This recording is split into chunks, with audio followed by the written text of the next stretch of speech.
The world is getting crazier. People are acting more and more insane. The end of the world is tomorrow. Tomorrow. There's only one thing to do when the world is falling apart. Listen to Basil and Gonz as they discuss this week's news and events through the lens of Bible prophecy. You are listening to Canary Cry News Talk. You're listening to Canary Cry News Talk. Today is September 18th, 2020. This is episode 244, and today, Demon, Cyborg, Beast. And I'm never going to give you up, but I am your best buddy, Basil. And this is Gonz. Welcome to the podcast where we love Jesus, we love you, we even love our enemies, but we will expose the wiles of the devil. Talking about the news from tomorrow, brought to you today, coming from a biblical worldview. We're live on a bunch of different platforms that don't like us being live. And welcome back. Preach it, Gonzo. Yep, doing it. Okay. Any interesting, fun updates from since last episode? Since last episode, Monday. No, it's Wednesday. Nope, Wednesday. I have no idea what day it is. Yeah, time is a flat upside down circle for you. Yeah, so it's I continue very to difficult. whiz through the time portal that is 2020. I never know what day it is, but we're here. We made it. Yep. Let's see. My cats, as you've heard, have been running amok, literally destroying everything around me. I don't know what it is. I think when I was out running errands, they may have snuck some catnip or something. These little rascals. So hopefully if I suddenly scream out in pain, it's because once again, they thought it was a good idea to use those darling little razor sharp claws of theirs to come give me a hug. Yeah. I got to hear some of behind the scenes Basil yelling at his cats, and man, that's they're on my nerves. They're on their there's going to be some timeouts soon if they don't act like the respectable felines that I raised them to be. Yes. Is your audition running? That is a great question. Yep. We're Excellent. Recording. We actually get to record a show today, Gonzo. Good. Just making sure. Deal. We are professionals. Yeah, we try to be. We're not exactly, but we try to be. So first thing that I just wanted to mention off the top, Hear the Watchmen, Igniting the Fire, The Ultimate Solution Virtual Conference, September 25th through the 27th. And if you type in Shimura 2020, I think, or Shimura 20 maybe, Shimura 20 into the what is it, discount code or whatever, you can get, I think, 20% off or something like that. So cool. If you're interested, check it out. A bunch of us presenting virtually. Actually, I already recorded mine, so it'll be a recorded version, but just wanted to mention that at the top. And there's also going to be a physical conference in Orange County, November 5th through the 8th at the Hilton Irvine Orange County Airport. Again, hearthewatchman.com for all the details. Wanted to mention that. And also, did you want to talk about these t-shirts real quick, Basil, or did you want to wait till the break to bring that up? Because I think it's something kind of, just to sort of throw out the value for value model. The break. You want to do it at the break? Okay. Let's do it because it's connected to the value for value model. All right, we'll just sounds talk good. about it there. Perfect. Okay, so let's get into the show, Gonz. We'll start out with a Flippy update. Flippy update. Do you want fries with that? Alrighty, folks. If this is your first show, let me lay it down for you. Flippy is our name. The colloquial name for the disembodied robot arms that are taking our jobs, enslaving our children, and flirting with our spouses. And we use talking about Flippy as a proxy conversation to talk about how robotics and artificial intelligence are making leaps and bounds and slithering into our daily lives, and we might not even be noticing it. Yes. So today, you found this great new website called Unite.ai, a great source for all sorts of artificial intelligence and robotics information. And today we're coming with an article from Unite.ai. The headline is, researchers use robotic fish to explore, quote, behavioral teleporting. Ooh. And the article reads, as such. Researchers from the NYU Tandon School of Engineering are working on a new approach called behavioral teleporting, which could lead to more in-depth understanding of social behavior, interactions between invasive and native species, predator-prey relationships, as well as better human-robot interfaces. Whoop-cha! Now, first, right off the bat, because I don't want to get it twisted. I love this. They are comparing the relationships between invasive species and native species, predator and prey, and human and robot. It's terrifying comparisons to make, but let's continue. The team of researchers was led by Maurizio Porfiri, Institute professor at NYU Tandon. The research was published in the Cell Press journal iScience, titled, quote, Behavioral Teleporting of Individual Ethograms onto Inanimate Robots, Experiments on Social Interactions in Live Zebrafish. The new system called behavioral teleporting is the transfer of the complete inventory of behaviors and actions of a live organism onto a remotely located robotic replica. For the researchers' work, a live zebrafish was the basis, which allowed them to independently manipulate and understand social interactions in real time. The team first constructed a setup of 2 separate aquatic tanks, each containing 1 fish and 1 robotic replica. Within each tank, the live fish swam with the robotic replica, which was replicating and matching the morphology and locometry pattern of the live fish in the other tank, which is a really complicated way of saying they created robotic fish avatars. And they had 2 tanks, and there was a live fish swimming around, but also that live fish was controlling a robotic fish in the other tank. So, you've got a live fish and a robot in one tank and being controlled by the other live fish. Wow, kind of confusing, but we're getting there. The researchers relied on an automated tracking system to score the locometry patterns of the live fish. Locometry is just another word for movement, which were used to control the robotic replica in the other tank through an external manipulator. Because of this system, the complete ethogram of each fish was able to be transferred across tanks in just a fraction of a second. This system created an interaction between 2 remotely located live animals through the use of robotics. With the capacity to independently control the morphology of the robots, the team set out to explore connections between appearance and movements in social behavior. The replica teleported the fish motion with a 95% accuracy rate in almost all trials, with a maximum time lag of less than 0.2 of a second. In some of Porfiri's previous work, he was able to demonstrate robots as successful behavior models for zebrafish, with schools of zebrafish following their robotic counterparts. Quote, in humans, social behavior unfolds in actions, habits, and practices that ultimately define our individual life and our society, said Simon Macri of the Center of Behavioral Sciences and Mental Health, Istituto Superiore di Sanità in Rome. Quote, these depend on complex processes mediated by individual traits, baldness, height, voice pitch, and outfit, for example, and behavioral feedback, vectors that are often difficult to isolate. This new approach demonstrates that we can isolate influences on the quality of social interaction and determine which visual features really matter.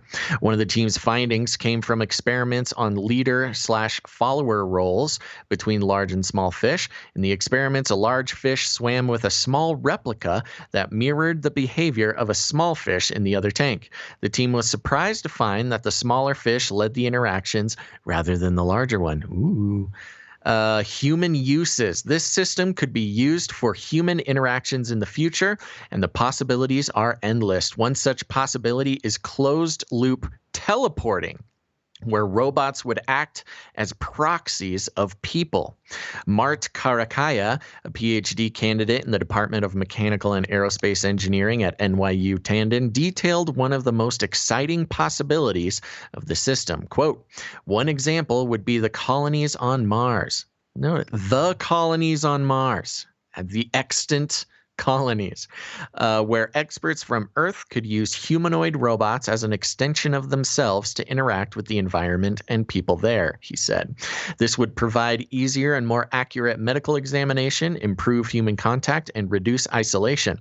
Detailed studies on the behavioral and psychological effects of these proxies must be completed to better understand how these techniques can be implemented into daily life. The research was supported by the National Science Foundation, the National Institute on Drug Abuse, and the Office of Behavioral and Social Sciences Research. So, Gantz, if you're following this, basically they have this new, there's this new term, behavioral teleporting, which is kind of a fancy, fun term. You know, it's got teleporting in there.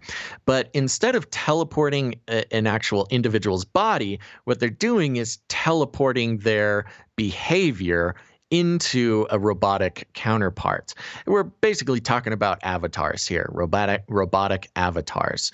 But a real focus on how a robotic avatar can accurately be a proxy for an individual human in cases like the colonies on Mars, where if you need a doctor, instead of sending a doctor on the 3-month space flight up to Mars, they can just control a robotic avatar and interact with people. And essentially, the behavioral teleporting is a fun term, but it's kind of a weird, deep sort of philosophical idea, trying to, and which ends in normalizing human robotic relationships.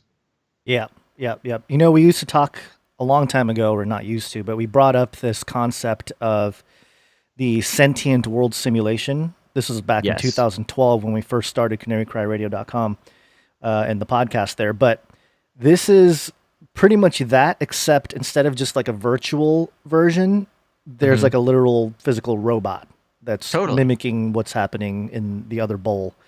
And so in the end, you could, be where you are. And if you have, let's just say if you're a business person and you got to do business in China or whatever, instead of flying all the way to China, you just kind of log in and take control of your robotic self in China and go to some business meetings, baby. Much better than Zoom.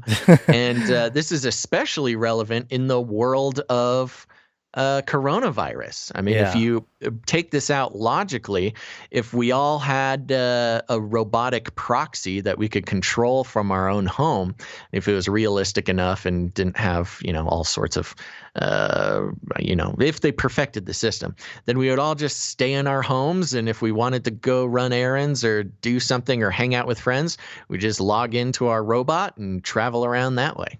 Yeah, Brenda Seals in the chat there on YouTube said that they're normalizing astral projection, and in a certain way, they're basically doing what astral projection suggests is doing. It's basically taking your all your attributes. A facsimile. Yeah, a facsimile of astral projection. Right, and at the higher levels, if they're able to do this with not just like robots on the other end, but biological robots, then we start talking about quote unquote consciousness transfer and that kind of stuff. Where we know the elite are trying to do that for a long time anyway, right? And then we'll figure out what's really going on with Joe Biden, which is Hillary. If he shows up to some debates or something, it might be Biden and his controlling his robo body. Well, he did his town hall last night, and he was up there for quite a while. Doing it. He needs some robotic help, I think. He started. Yeah, he was probably on like tons of crack, but then that just brought him to normal levels. It's a common practice. Is it? Yeah, they shoot these old politicians up with all sorts of stuff. I know. Speaking of old politicians and hairy legs Joe Biden, we have a few updates here. We Okay. interrupt this broadcast to give you a brief update. By the end of this timely interruption, you will be thoroughly updated. Got hairy legs. Got hairy legs. Did you know that hairy legs Joe Biden is a prophet? According not know to this. Twitter, back on October 25th, 2019, Joe Biden retweeted the Washington Post that said none of these 195 countries, the U.S. included, is fully prepared for a pandemic, report says WAPO. And then he retweeted that and said, "We are not prepared for a pandemic. Trump has rolled back progress President Obama and I made to strengthen global health security. We need leadership that builds public trust, focuses on real threats, and mobilizes the world to stop outbreaks before they reach our shores." Prophet Biden telling us how it's going to be back in October of 2019. Oh my God. This is the kind of thing, along with Event 201 and all of that stuff, and Fauci in 2017 saying like, there's definitely going to be an outbreak in this administration. And specifically naming coronavirus in a couple of cases. Yeah, that's the kind of thing where you just go, okay, they planned this for a long time. It was in the cards, and they pulled it out and did it. So there you go. Just a quick short update on that. But also, did you know that a couple of shamans, I don't know, shamans, they predicted the election. Demonic power. Ooh. And this is according to HuffPost.com. Peruvian shamans use ancestral ritual to predict winner of U.S. election. And I thought this article was kind of funny. Let me run through it real quickly here. With incense smoke, flowers, and photos of President Donald Trump and Democratic rival Joe Biden, Peruvian shamans performed an ancestral ritual on Wednesday for the U.S. elections, but there was little agreement about who would win on the November 3rd ballot. Oh. Chanting and blowing a traditional Andean shell instrument, the shamans dressed in multicolored garb, invoking the Pachamama, is that what it is? Pachamama? Yeah, Or Mother sure. Earth for the U.S. vote to take place in peace without attacks or any witchcraft between the rivals. I think it's too late for that one. Shaman teacher Anna Maria Simeon, during the ritual held in a low-lit room of an old building in downtown Lima, said she was in favor of Biden. Quote, "That is why we are cleansing him. We have seen what they are attacking him with, witchcraft, we have seen that they are attacking him with witchcraft, with a black doll, with a voodoo doll. They are shadowing to remove him," said the shaman with necklaces wrapped around her neck. Which I Who's thought was, they? I don't know, but also to remove him from the campaign? candidacy, or I don't know. Yeah. During the ritual, the shamans dressed in Indian ponchos and cloaks rubbed medicinal plants, fruits, and even a live snake on photos of Democratic yikes. candidate Biden and Republican Trump. According to Reuters Ipsos poll on Wednesday, Biden leads Trump nationally among the U.S. blah, blah, blah. Quote, "Good energies to Mr. Donald Trump," said the master shaman Pablo Torres, carrying the Whoa. snake on one of his shoulders after squirting a strange liquid from his mouth onto the image of Trump.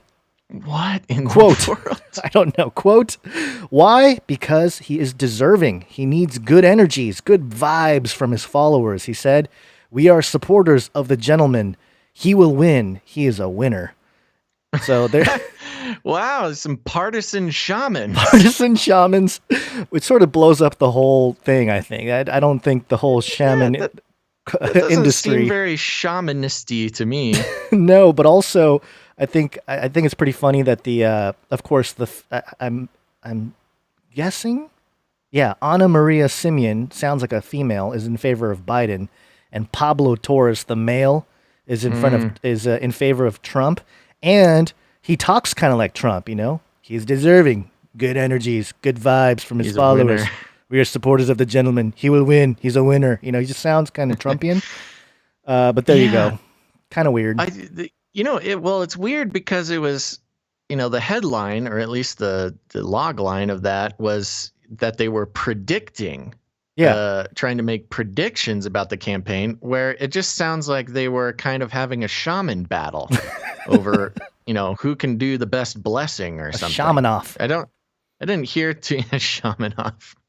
Sounds like a Russian oligarch family or something. Oh, this is our exit strategy. A new show called Shaman Off. Shaman off. Yeah, but it doesn't sound like a lot of predicting. Sounds like a lot of, I don't even know what to call it. It's like their own little competition. Shaman off. Shaman off. And also, I don't know what all the stuff they're doing, rubbing snakes and spitting on pictures and pretty weird. Good fun or Demonic power! That's right. Yep. Okay, moving on here. We have I think I forgot to look for this jingle, which was basically, oh no, I have it.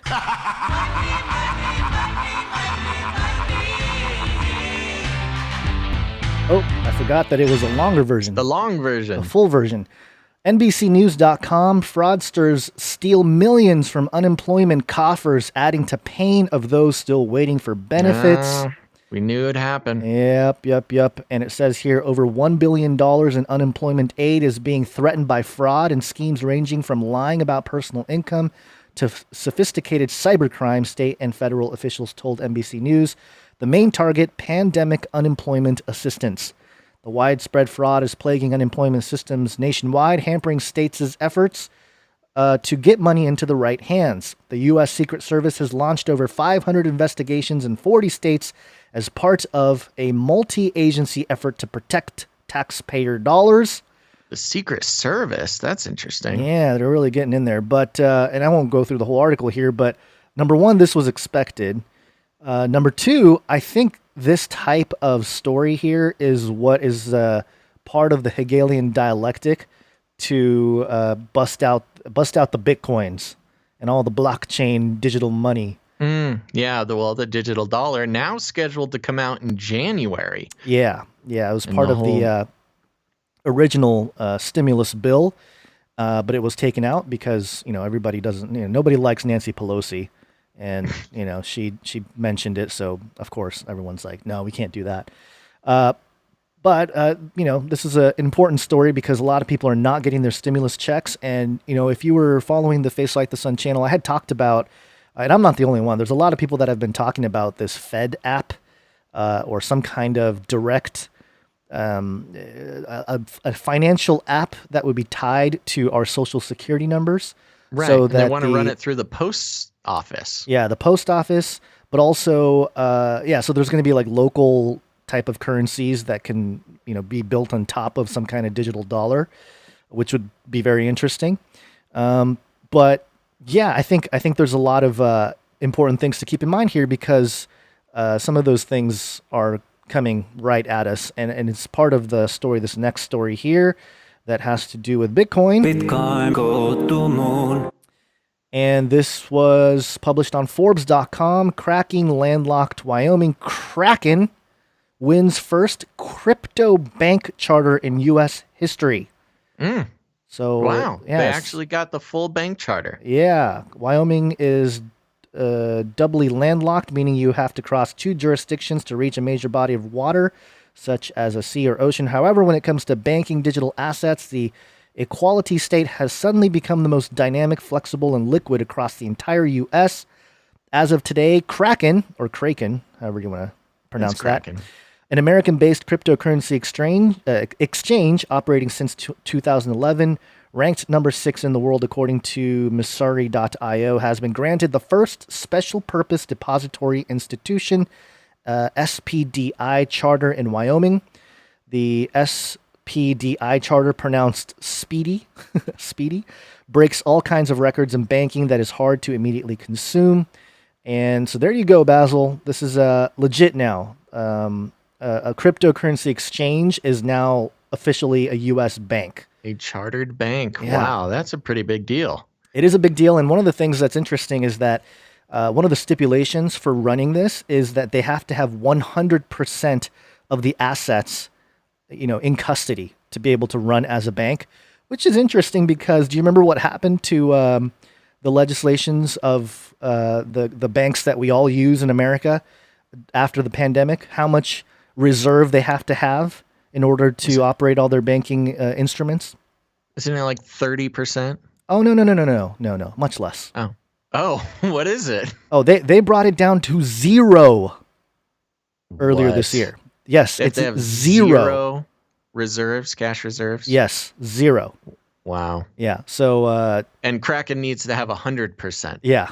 Yeah. Oh my gosh. So I mean, I guess that's good, but well, they're basically trying to keep Kraken from being able to make traditional investments like banks do. Right. Once you give money to a bank, the money's gone. It's disappeared. Yeah, They've invested it in something. It's a big black hole. Yeah, so they're kind of restricting Kraken from operating like a traditional bank in that way, which I guess is actually good. I mean, I it's think that's good. Actually, in the end, that's for the best. It's at least more honest than the banks we have now that just takes our money, makes a whole bunch of money off of it, and then sprinkles, little bits of dollars that are you're less losing. than 1% interest on savings account, right? Yeah, exactly.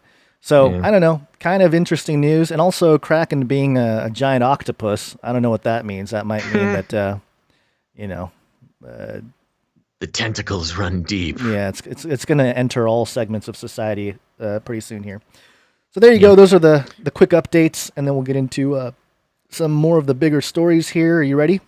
I'm ready. Let's hit the first big story. The 4 horsepower of technocalypse. Anytime you see the 4 horsemen, it's something special. Okie dokie, let's start it out here with a little bit of Elon news. This is coming from reviewjournal.com. That's the Las Vegas Review Journal. And the headline is titled, Elon Musk touts convention center's underground people mover. And it says this, the Boring Co.'s underground people mover is still months away from being operational at the Las Vegas Convention Center. But that hasn't stopped the company's top executive entrepreneur Elon Musk from tweeting about it. Musk, whose ventures include Tesla and SpaceX, in addition to the company that is building the first of its kind $52.5 million underground transit system, gave a Twitter shout out to his project and Las Vegas. Quote, tunnels under cities with self-driving electric cars will feel like warp drive, Musk tweeted Tuesday afternoon. Quote, first operational tunnel under Vegas almost done. Ooh, almost. The update was retweeted by about 7,400 followers. Musk had tweeted, quote, have you hugged a tunnel today? And embrace tunnels earlier that day. Man, this guy loves tunnels. The Boring Co. project includes twin tunnels nearly a mile long, serving 3 stations and linking an above-ground entrance just east of the convention center's South Hall and another above-ground station near the southwest corner of the under-construction West Hall. A third station in between those will be underground and have access near the North and Central Halls. Most of the tunnels are beneath the Central Hall, a convention center parking lot, Paradise Road, and Convention Center Drive. Las Vegas Convention and Visitors Authority Chief Operating Officer Brian Yost on September 1st gave the authority's board of directors an update on construction progress. At that time, lighting, communication equipment, and final asphalt surfacing are being placed in the tunnels at both Station 1, the easternmost station, and Station 3, the western endpoint. The ramps leading to the tunnels were being graded and prepared for paving. At Station 2, the underground midpoint, a concrete support structure for the roof of the station was being poured and emergency exit stairs were being installed. Wow, this is riveting. The roof will support a parking lot above it, and escalators will move system users to and from the station. None of the Tesla vehicles that will be programmed in self-driving mode for use within the tunnels have arrived. Once they arrive, the Boring Co. will be able to test the system in advance of opening to the public. The LVCVA, that's the Las Vegas Convention and Visitors Association, had planned to have the transit system tested and in place in time for January's huge CES trade show. LVCVA president and CEO Steve Hill in August said the new West Hall and the People Mover were expected to be completed by December 14th. The Consumer Technology Association on July 28th announced that CES will be held completely online in January, canceling any in-person displays or meetings in Las Vegas. So there you go, Gons. Tesla, he's flying to Mars. He's You mean Elon? You just called him Tesla. That's like a Freudian slip. Maybe he's like a resurrection of Tesla or something. Yeah, good catch. Elon, he's flying to Mars. He's bordering underground, making some shoving chips in your brain. Yes, putting the chips in your brain, changing your car to electric, and creating.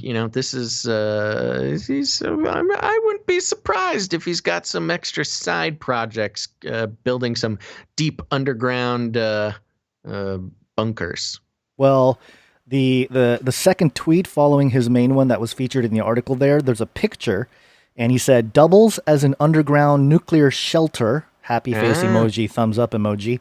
And you see the picture there, and it's it looks kind of like a city, but what you would imagine as a deep underground military base. Bunker base.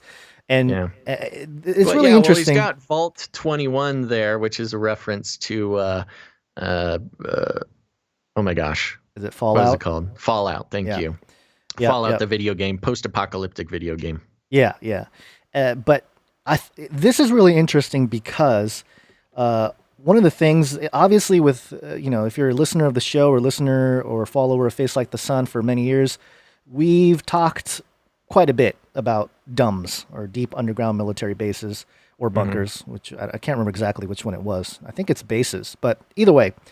And, in the more recent days, months, there's been a lot of people, especially in those who appeal to the QAnon type of narrative, that Trump has been sending military into these DUMBs, and they're rescuing children and recovering gold and money and all kinds of stuff. And and they're blowing up these DUMBs. That's part of the narrative, that they're blowing them all up and they're getting rid of him. And so it's interesting. I'm not saying that that's not happening. It's just really hard to verify any of that stuff going on, because some of the people that have relayed that message, it's just hard to verify what they're saying, because it's, you never know with these people that are alleged whistleblowers or alleged insiders of some kind that come out and go public with stuff like that. But nevertheless, it's interesting that, a lot more people are becoming aware of DUMBs in general. And here you have Elon Musk, tweeting this thing out and showing a picture from Fallout and doing that whole deal. It's almost like a coup. It's almost like, since the information is going to go public anyway, might as well have a company, the boring company, be the tip of the spear when it comes to these types of bunkers and networks that do exist underground, and have it be part of his big project. Like, oh yeah, no, they didn't have it in the past, but no, Elon built them. Elon or repurposed them at the very least. Right. But it's just interesting that just in general, you have all these conspiratorial topics come to light in recent years, and Elon is like on top of all of them, all of his... He's involved in everything. His companies are involved in like every aspect of those quote unquote conspiracies, and like making it mainstream and making it cool, and like, yeah, look at me, I'm doing all the stuff. It's just, my spidey sense goes all tingly when I think about all the stuff all the conversations that he might have with people, involved in this type of thing, and what Elon is supposed to do to normalize or at least publicize this type of information. So I just thought it was an interesting topic, and it kind of ties into our next story, unless you have something else to say about this whole thing. Take it away. Okay, so our next story is about QAnon. Q the miserable, Q the desperate. What must I do to convince you people? You're right, Q. You're right, Q. Newsweek.com, Washington mayor backs QAnon conspiracy theory as, quote, truth movement. I feel co-opted, Basil. I feel totally co-opted.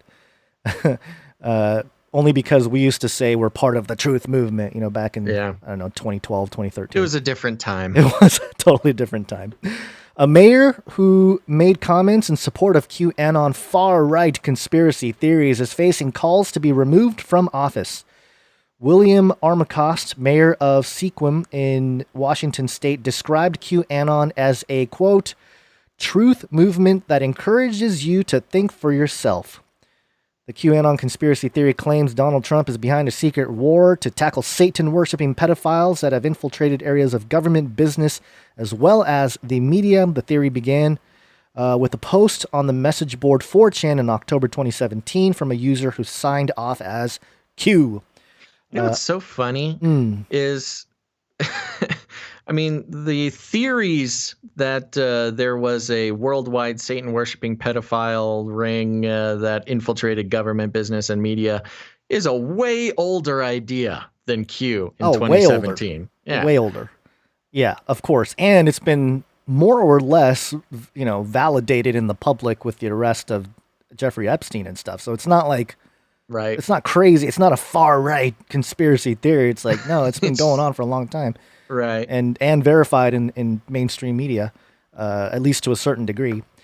The theory began. Asked about the theory during a, quote, Coffee with the Mayor broadcast on local radio show KSQM-FM last month, Armacost said, quote, if you remove Q from the equation, it's patriots from all over the world fighting for humanity, truth, freedom, and saving children and others from human traffic, exposing the evil and corruption of the last century in hopes of leaving a better future for our children and grandchildren.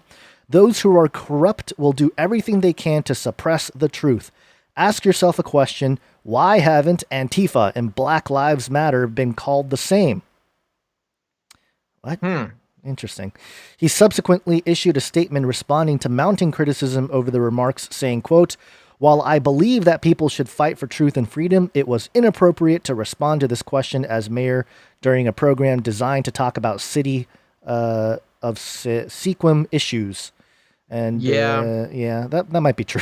That's a good way to get people all riled up, man, as a mayor. Yeah. Well, let me tell you, we're putting in a new park on Main Street, and Q is saving the world. One Sequim resident, Shenna Younger, told King 5 News in Seattle that Armacost should resign. Quote, we want to stand up and say this is not who we are, she said. This is not our mayor, and he should step down. However, counselors on the city boards said Armacost's remarks were a matter of free speech and declined to take any action against him. Sequim city manager Charlie Bush, any connection to the Bush dynasty, quote, the intent of the Coffee with the Mayor meeting program is to discuss issues specific to the city of Sequim. Any responses to questions reflecting the personal opinion of the mayor should not reflect policy positions of the Sequim City Council or the organization, so some damage control there by other public officials. Armacost has also faced criticism after he attended a motorcycle rally in Sturgis, South Dakota that was later feared to be a coronavirus super spreader event, but returned to work. Yeah, how did that end up, by the way? Have we heard any reports after that thing happened? I think they kind of dropped it. I think 2 people died. I think. Well, there was motorcycle crashes. We read about it, but there's always motorcycle crashes when you get that many motorcyclers rolling around. That's just an unfortunate side effect of riding motorcycles. Let me rephrase. 2 people died allegedly of coronavirus that attended this thing. Oh, okay. I haven't heard that. But it could have been from only 2 out of 250,000 people showing up, huh? Super spreader. Super spreader. Yep. Okay. Yeah, we don't need to read the rest of this here. But basically, another public political figure going all in on the Q. Yeah. And now I am hearing from the chat that it's pronounced Squim. That may or may not be true. I have no idea. But also that it's a very small sort of town outside of Seattle there. So, it might just be those small towns, those mayors feel like they can say whatever they want. Well, especially in Washington, where a lot of things have been going down. The whole chop, wasn't that all in Washington State? Seattle, yeah. Yeah, so understandable.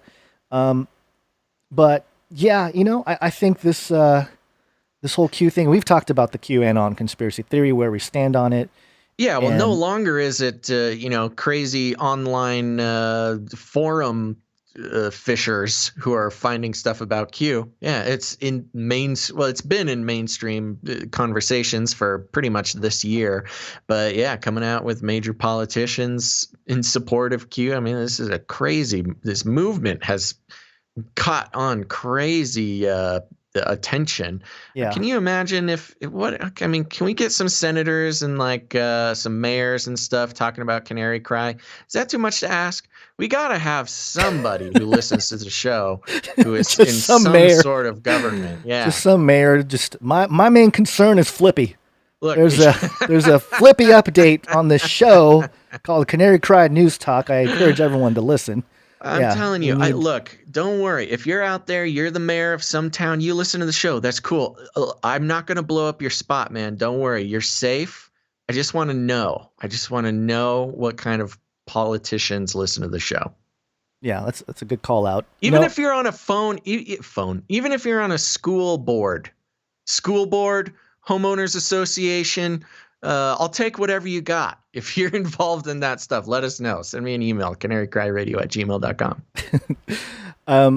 It just kind of scrolling through the chat here. It feels like most people have kind of shaken off the whole Q thing, or at least they're not watching our show anymore. Yeah, I think the real hardcore Q lovers have ditched the show by now. Yeah. But it's a good reminder that people still are really into it. And even if they're not into specifically Q, they're into the narrative that Trump is taking down the deep state. He's draining the swamp, and he's rescuing children and blowing up dumbs, and that whole thing we just kind of went over with the Elon story. But again, keep in mind, number one, the elite have written as much about in the 21st century how they're going to have a cleanup job, So and it's going to usher in the Prince of Peace. So it's a really important, this is Manly P. Hall, one of the, great admired occultists. I'm not calling him great. I'm saying he's one that's admired by many. And he's one of the ones that said that in his last lecture. Mm-hmm. And just kind of logically thinking it through. Let's say Trump is going to help take down this whole network of pedophilia and child trafficking and all this kind of stuff. Mm-hmm. How do we ensure that it's not going to pop up again? Right. And that's where we talk about crazy heavy surveillance operations. And hey, what about microchipping your kids like Bibi Netanyahu wanted to do to his people in Israel over there? Which, by the way, your dogs and cats. Yeah. Just make sure, Yeah, that's for their own safety. There was a Black Mirror episode about that, actually. Yeah. Which, by the way, in the last episode, we also mentioned how Trump gave the keys to the White House, or the key, I'm sorry, not plural, the key to the White House to Netanyahu, which, okay, great. Give the guy who wants to microchip children a key to the White House. Wonderful. But, if you're, again, people that have been around the Face Like the Sun channel for years, back in 2015, the Pope came to America. It was a big deal. He did his tour, and he pretty much launched the UN 2030 agenda here in the United States. Yeah. And one of the big things that, they have their whole, list of agendas that they have. And one of them had to do with making sure every child born is accounted for. And, they were willing, if you dig into that, they were talking about biometrics. They were talking about some kind of DNA database. And it's troubling. It's like, really? That's creepy. But also, for sure, that would, at least in theory, get rid of some kind of child trafficking, kidnapping children for some kind of underground network. Well, I don't know if I would say for sure, but no. That's what I'm saying in theory. Yeah, that's why in theory, the Hegelian dialectic of like, hey, we have a solution for this problem. Let's microchip, let's bio ID every child born so that they don't get pulled into this crazy, scary child trafficking ring. And then even if the good guys are in charge of the surveillance apparatus, let's say all the white hats are in charge, right? Mm-hmm. What happens to them if they rebel? or if they, if they go against they it. just won't, they won't be there forever. That's the problem. Whatever system you build, even if the original operators of it have good intentions, it's a lot of work to make sure that their predecessors are of the same mind. And that's kind of the problem with building systems is, you may build the system that is meant to work. I mean, it's kind of like America. Originally America was built as a system that had a certain set of values and systems in place to represent what they're trying to make. And then here we are a few generations later, and is completely off the rails. Right. Yeah. So, and even if, Trump's talked a lot about swift, what is it? Just like getting, what's the phrase I'm looking for where they just kill criminals? Just eye for an eye. Capital punishment. Capital punishment. Yeah. But just, off with their heads if they're criminals or pedophiles. Sure. And a lot of people, jump on, yeah, for sure, which I get it. Like, I understand, like, people that do that kind of thing should be definitely, kept in check. Yeah. But there's like this weird opposite effect if that gets fully in place, where because we're all human, we're all fallen, I'm not saying that I approve of it, but if you're just going to kill everybody that makes mistakes, that's a whole different side of a totalitarian system. Yeah. I mean, I think it depends on what they're in trouble for. I understand. But see where it's like, no matter what, we're kind of enslaved to a system. Like, no matter what, even if it's a cleanup job and even if you have all these parameters in place for no evil to ever take place, that in itself creates this weird totalitarian system where it's like anybody who commits any kind of crime, you're done. You're off with your head or you're in jail forever or whatever it is. Right. But either way, I always bring it back to 1 Thessalonians 5 where it talks about God's judgment, when God's judgment will start. And in verse 3 it says, while people are saying there is peace and safety, then sudden destruction will come upon them. That's the day of the Lord. That's when God begins his judgment on the earth. So people are going to be basically saying peace and security, right? When Jesus, starts his whole campaign, second coming, all that stuff. Right. So it's like, okay, all right, great. We have peace and safety. That doesn't mean that this side of heaven that things are okay, and it's almost setting up for this quote unquote Prince of Peace that everyone's going to buy into, especially those that appeal to a more objective moral standard on things, because again, I'm not saying it's bad that we get rid of pedophiles or we get rid of this network. Like, of course, we want a better, safer place for all of us, but to suggest that therefore Trump is some kind of savior figure, I don't know.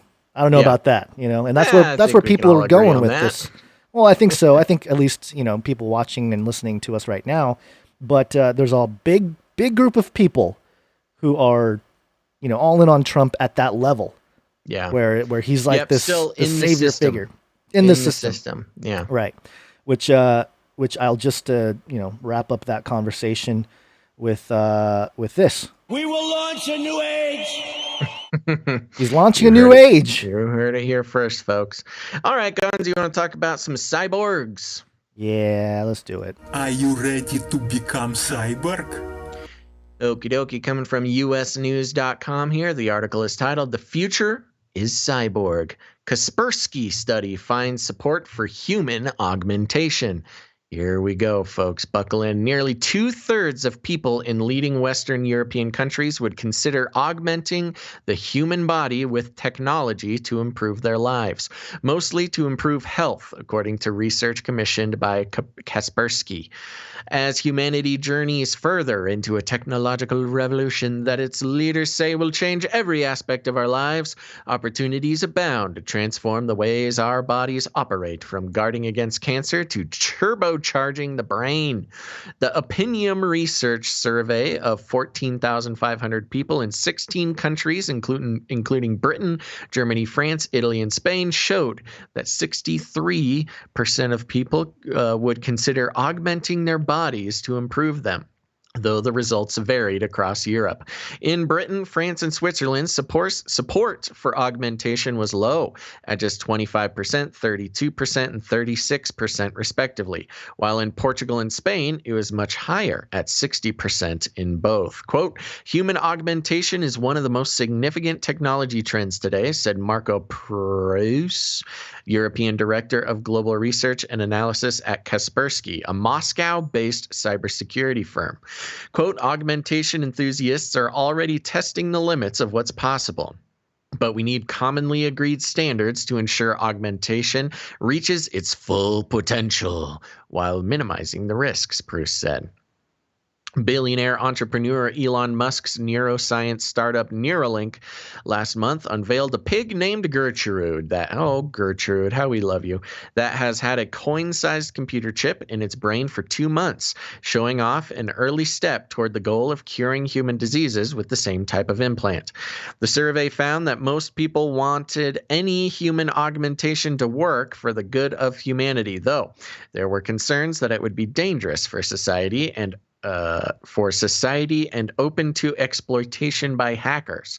The survey showed the majority of people felt that only the rich would be able to get access to human augmentation technology. And that's the end of the thing there. So we got some kind of overwhelming support for transhumanism in some of those European countries, Gons. No longer is it relegated to the punk rock body modification scene. We're going public. Yeah, and again, surveys are only a snippet of, what people always extract conclusions, solid conclusions from it, and we talked about that in the last episode. However, 14,500 people is a good chunk of people. It's decent. It's more than they did. More than they surveyed for the anti-Semitism survey. Yeah, it is. It is, Yeah. and you know what? Shoot, I don't want to derail this conversation, but regarding the anti-Semitism, it wasn't anti-Semitism, it was the Holocaust survey of Americans that we covered on last episode. Yeah. Make sure to check it out if you haven't done it yet. And where they're trying to call it anti-Semitism when really it's just a failure of education, Just because somebody hasn't been taught something doesn't mean that they're racist. Yeah, that's true. That's a really good point. Yeah. Well, I can't believe we didn't mention it at the time, but that just occurred to me after. Well, there are, that's a really interesting question too, because as you know, history is written by its victors. So there's there are alternative theories as to what was really behind the agenda of that whole situation with the concentration camps and the numbers and all that kind of stuff. Right. Which, again, I think the main thing that education should be doing is teaching critical thinking in terms of looking at the information and knowing that you're coming to conclusions based on the information provided and then filling in the gaps that all of us fill in the gaps with anything, even faith-driven stuff. So, just understanding that, I think, would go a long way in not politicizing everything, any kind of thing. But in terms of the cyborg thing, I thought it was interesting that France, Switzerland among the lowest, and Portugal, Spain being the highest. And I'm thinking, like, what, for some reason, France, they have a lot of the Illuminati, Masonic symbolism in a lot of their pretty, architecture and stuff like that. And I wonder if the countries that were more open about their Freemasonry or their occultism or paganism or whatever, those countries are more like, not cool. But then Portugal, Spain, they're more like, aren't they a little bit more Catholic in their sort of cultural, I don't know, proclivities? Yeah, I don't know if you could compare Catholicism in a country versus Freemasons in a country. Not numbers per se, but just like the cultural architecture and the type of worldview that gets spun there. I mean, it's a Catholic dominant sort of influence from their history. But I've been to Spain. I've walked around Barcelona. I've seen those statues and those cathedrals and things. I mean, they're filled with the same sort of occultic symbolism that's found all over the places. Right. But yeah, I'm just saying that's kind of what I thought of off the top of my head. Yeah, it's but interesting. Yeah, because it's had France at 25% support for transhumanism, or cyborgism specifically. augmentation, yeah. Yeah, according to this article, 32% in France and 60% in Spain, which Yeah. they're right next to each other. I mean, they're Right. very they share a lot of culture. Yeah, it's very interesting how, I mean, again, hard to tell with the survey, but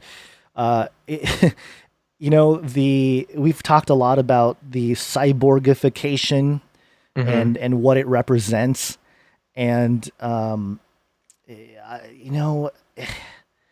it troubles me a little bit because it is kind of this ongoing discussion of like, okay, restoration versus enhancement, and what we're trying to do ultimately, because there's like the guy who doesn't have legs. Hey, give him some legs that he can walk and run, and cool, that's fine.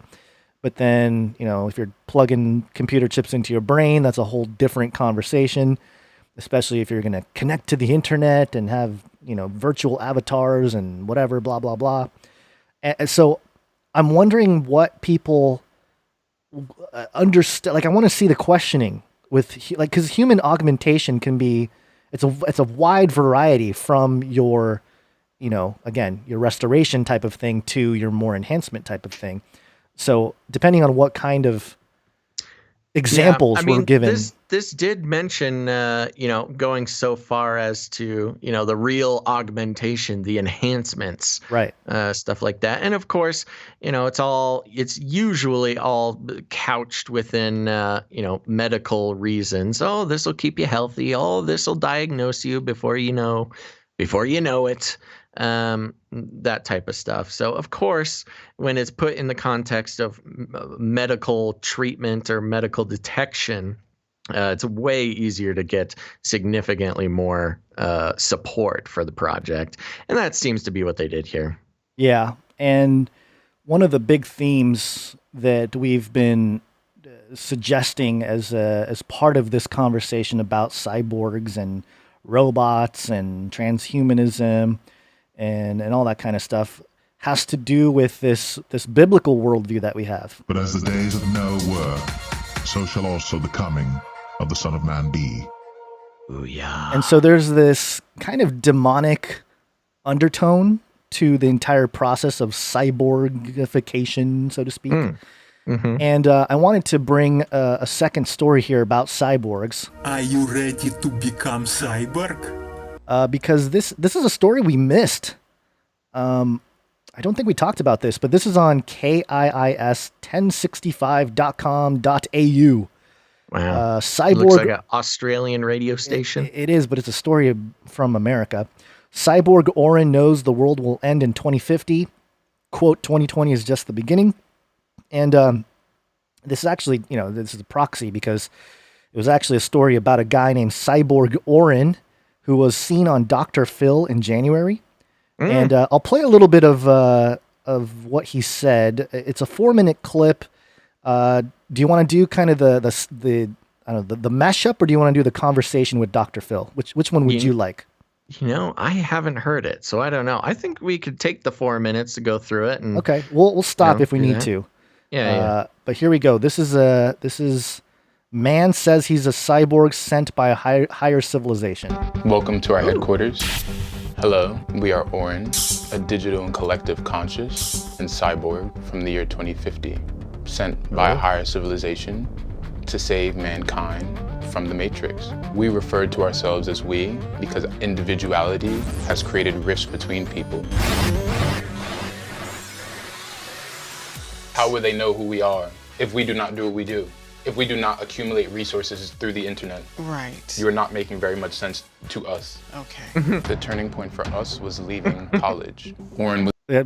Pause real quick because he's talking to his mother, and his mother's kind of got this eye rolling like, oh gosh. This kid watches too much anime, I think. Yeah, probably. But yeah, I mean, he's very convinced, but I think he was like, stoked. Okay. Boy, I know where you came from, and it was not the future. Let me tell you that. But I mean, it's almost like he's he was just acting out anime characters or something. He just never grew out of it.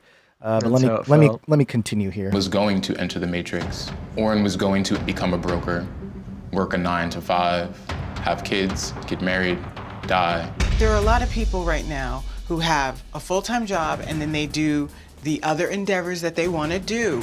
This is not an endeavor, this is a mission, this is a purpose. But we realize we must now wake up the human conscious to the perils that corporations and humans themselves are creating. And now the new threat, artificial intelligence. We always knew that we were different. This body is our current form. We believe that we can take other forms. We do not want to alarm humanity, which is the reason we have taken this shape. We would like to become fully mechanized when the time is right. A higher civilization sent us back in time. You might describe them as aliens. We prefer to stay in our headquarters, which has been created and customized for our experience. The lasers that are pointing on our face are just... is his... I know. His headquarters. And I laugh, but again, man, it's tough because I feel like this type of thing taken to the extreme here has got an occult demonic type of undertone. Yeah, but he has those laser dots that people use in concerts. Yeah. He's got that constantly on his face, and he kind of explains why here. The lasers that are pointing on our face are just based for stimulation and to create an environment through which we can work. We usually only have water. At times we have smoothies.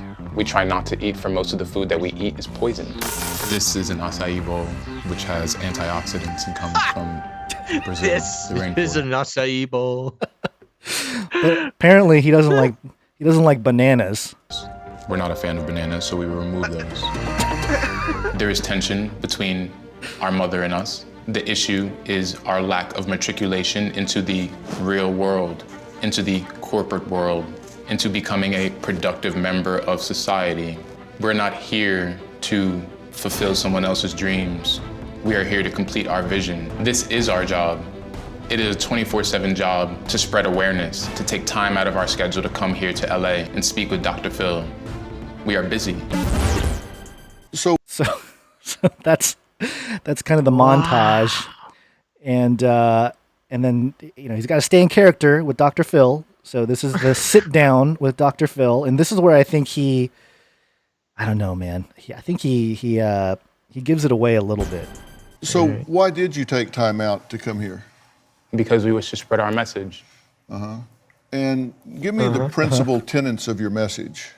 We are a collective conscious and a cyborg sent from the year 2050, sent from a higher civilization to warn people of the incoming apocalypse. How will it end?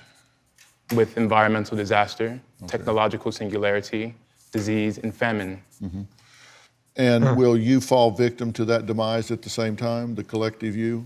Our body will. The real Oren body will, but the collective will stay alive. And the collective will exist in what plane? I mean, will the planet still be here? The planet will be destroyed. Okay. Will you be mechanized by then? We are already mechanized. But you're not mechanized now. We are. There is a brain implant, which is how we speak to you right now. Oren is but a shell. Okay. Oren, you don't have a brain implant. His mom chimes in with the. Oh no. Yeah. Okay. Let's keep it going. I got it. You don't have a brain. We got to implant. finish it. So as you sit here now, you're mechanized. Correct. Okay, because I thought I understood you to say that you are becoming mechanized. Yes. We will become fully mechanized, as in the commercial sense shown on our shirt. Okay, but we are already mechanized. But not fully? No. Okay, just partially mechanized. Correct. What part of you is mechanized? Our brain, our legs. Okay, your legs are mechanized? Inside, yes. We've had operations. Okay, so if we x-ray your legs, we would see mechanized legs, not bone and muscle. Correct. Would not be the same. It is a combination of flesh and steel. Right. We are not saying that we are invincible. We are saying that we have merged with technology, with machine. Right. In order to stay alive. Okay, so that's the end of the clip there, but hey, why don't they just x-ray his legs right on the show? You can't do that. You can't put people face to face with the truth of their delusions, Gons. It'll short out his brain chip. Wow. Whether now there's a very strong possibility that he's just kind of playing a character here and putting it on even further, because he's on TV and stuff like that. And obviously, who knows, Gons? Maybe he is from 2050. Maybe he's here trying, we're always complaining.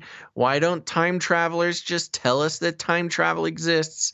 And it's because kids like this who came from 2050, we call them crazy, Gons. Who knows? Who knows? Well, it would be. But yeah, I do want to see an X-ray of his legs. That would be a good indicator of whether Easy he's telling way the to truth. do it. Yeah. But again, this type of thing, even if it's just an act, at a certain point, man. I mean, I feel like the mom told or asked Dr. Phil. The funniest part, because she's just kind of like, can we do something about my son? He thinks he's a cyborg collective from the future, and I can see him, just being a rebel to his parents, like, hey, clean your room, and he's like, we will not. And it's cannot do that. I'm gonna call Dr. Phil. Please do. I can get my message, and just snowballs from there. Right. So, well, I like how he mentioned his mission is to save the world and free everybody from the Matrix, but isn't a consciousness teleporting hive mind? Isn't that kind of the definition of the Matrix? Yeah, I don't understand his exact solution here. What is the exact solution? I'm not sure he does. I mean, it just sounds like he listened to our show, picked up on phrases like technological singularity and a couple other things, and just threw it in there as part of the apocalypse, the quote unquote apocalypse. But either case, the hive mind. What is he? The Legion? What's going on here? So anyway. Yeah, well, there you go. He is Orin is Legion. We are Legion. We are Legion. So it's just weird how all these things they always have some kind of biblical reference. As either the lying spirit, the Antichrist spirit, or demons. The pigs with the Elon Musk example. I mean, there's always something that touches the Bible or certain aspects of the Bible, and that's why we're bringing it to you. This came out in January. Yeah, this actual clip was from January. So we missed this was not a new thing. This was not like he just got so bored during quarantine. Right. Well, maybe he just kind of invented this thing. I'd like to see an update because he was talking about 2020 being the beginning of the end, and so that maybe is interesting. Yeah. What was do you have an exact date on this January? Well, the video says January something 6th or something, or maybe a little bit later. That's pretty early on. That's too early to have predicted the all of 2020. So I don't know, man. Maybe he's on to something. I'm just wondering, after this whole thing, if he's like, Mother, let us go get some food in LA. I must consume an acai bowl, Mother. But we do not like bananas. But hold the bananas, please. Extra granola. Yeah. Okay. So, all right. There you go. I think it's time we take a quick break. All right. Quick break. It's break time. Come on, take a break. All right, folks, we're going to take a quick break, but don't go anywhere. After the break, I'm going to show you a very entertaining Facebook ad that I got. We're also going to be talking about some beast fashion, baby. It's been a while since we've had a beast fashion update, and then a little bit of aliens. I like this. We're kind of a classic style show today, so a lot of good stuff after the break. Don't go anywhere, but before that, we want to thank some of our new Twitch followers, as well as thanking some of our producers. So first, Gons, we're going to start off with the Twitch followers. You got your dinger ready? It's ready. Okay. Thank you very much. And I want to encourage everybody to follow us on Twitch, twitch.tv/Canary Cry Radio. We'll be posting that link in the chat here for you. Uh-oh. Did I lose Basil? I think I lost Basil for a moment. You okay over there? Hello, hello, hello. I see him, but I don't hear him. Hello, hello, hello. Okay, hold on one moment here. I'm gonna shut him down. Oh, this is like a Skype issue. Hang on one moment here. This will be edited for the podcast audio version. Come on, Skype. What's the deal? All right, hold on one moment. We're still here. Still here. Oren took Basil to the breeders. Steve Adams in the chat. Okay, what's going on? What is up with Skype?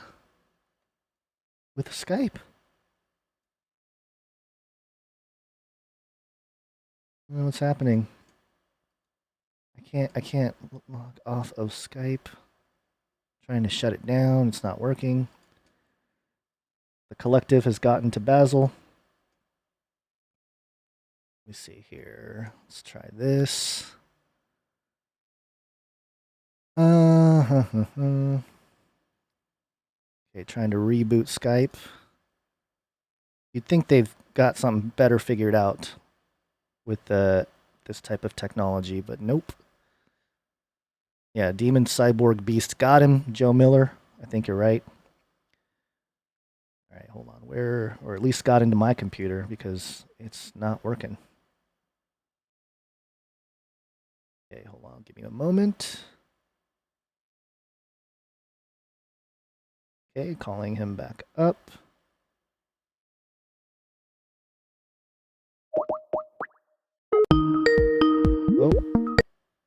Oh, I think he's trying to call me.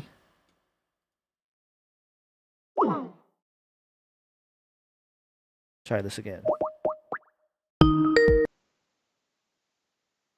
You there? Took you long enough, bro. Sorry, I think my Skype shut down. It was a whole deal, but everyone in the chat was saying how Oren. I was contacted by Oren. Yeah, I heard this voice in my headphones, and he said, "We are Legion. we have come to take your acai bowls. Hold the bananas." Yeah, there you go. Okay, we're back. So as I was saying, follow us all over the place. Follow us at twitch.tv/Canary Cry Radio. Turn on notifications. It's just a good way to make sure you don't miss a show. Okay, so here we go. I'm going to thank some people now. Gons, are you ready? Yes, ready to go. Joe O's. All right, like Joe Cheerios. Yeah, Ash Chris. All right, Ash Chris. Ashley Chris. We got Basilsaurus Rex. Ooh, there you go. Yeah, baby. We got B Jom 5861. Nice. We got Look It Up. Oh, hold on. Let me give him the credit they're due with that one. So smooth. Let's see. I know because I have to switch panels here, and now I can't find the jingle. Where is it? Here it is. Look it up. Nice. Worth it. Den T4F. Dentist? Karan's 1986. All right. Little Mama Llama. I like llamas. Little Mama Llama. Nick Flight 2020. Tilly 60. AWAT 200. And Broken 76. I think we thanked them again. So thank you very much to our new Twitch followers. You guys are the best, and we just keep going higher and higher there. We appreciate that very much. Next, Gons, I want to thank some of our producers. Now, if you're new to the show, you might be thinking, what, producers? How does this work? Well, it works because we're on the value for value model, folks. You might notice how we didn't spend 10 minutes at the top of the show trying to sell you, underwear and mattresses and Squarespace accounts and all the other funky stuff that is just abhorrent in the podcasting space. But in media in general, we believe advertising has created a monster, an uncontrollable monster that is insatiable in its desire to infiltrate all forms of now even rogue pirate media like us. People are so excited that they get to advertise for big corporations. And here's the thing. We believe that's one of the biggest problems in the world today. The advertising industry, the market, motivates creators of shows to consider their listeners as commodities to be traded for fiat currency by the global corporate system. That's right. They want us to treat you like cattle, folks, and we just can't do it. We believe takes away some of the integrity of the people making the shows. You can't say this, you can say that, and make sure to be brand friendly or else you'll be out on the streets, dear podcaster. So we decided that's not the way for us. A long, long time ago, we decided that.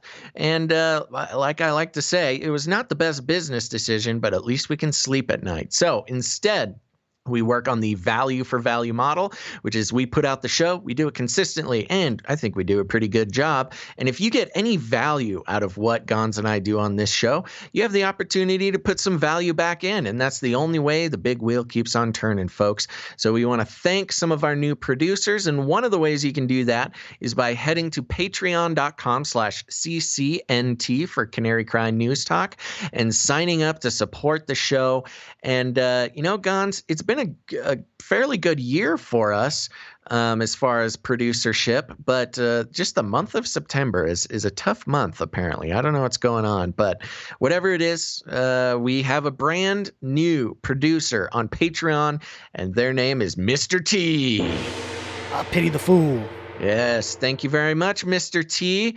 And we've got a number of deletions here, so it looks like September is a tough month for everybody, or they just really hate it when I do dinosaur impressions. I'm not sure. They were serious about giving I'm up trying their support. not to blame myself for the lack of support in September, but that's okay. And so if you want to become a producer, heading to patreon.com/CCNT is a great way to do it. We'll pop that link in the chat here for you. But if you don't like Patreon, that's okay. We've got another option for you, and that is canarycryradio.com/support. canarycryradio.com/support. That's right, canarycryradio.com/support. That is our website. And on that page, we've got all sorts of fun options to support the show with. PayPal options. You've got monthly subscription options as well as one-time donations. If, commitment's not your thing, we get it. Millennials, right? And you can support the show that way. Gons, do we got anybody coming in on that side of producership there? We do got. We have Claudia coming in, producership. Claudia. Thank you very much, Claudia. And we also have Kelly. Thank you, Kelly. Kelly brought in the $33. Holding up the 33 tradition here. Thank you very much, Kelly. Restoring the 30 or taking back 33. What was it? I can't remember.